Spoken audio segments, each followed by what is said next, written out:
No Mercy ni indirimbo y'umuraperi T.I.C.E yashyize hanze mu mwaka w'ibihumbi 2010, aho mu nyikirizo y'iyi ndirimbo yakozwe n'umuhanzi The Dream.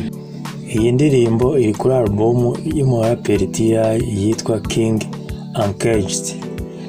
Iyi ndirimbo yagiye hanze tariki 7 z'ukwa 12 mu 2010. Muri make iyi ndirimbo ivuga ku buzima bwa T.I.C.E yaciyemo ataramenyekana, inzitane yagiye ahura nazo n'uburyo atigeze acika intege. Dutangire tumve ibiri mu ndirimbo. Inyikirizo itangira ivuga iti: ntampuhwe bangirira, nta kurira ntawe ndirira, ntampuhwe bangirira kuko umubabaro niwo mbona nk'inzozi zanjye, buracya nkahura n'ukuri k'ubuzima,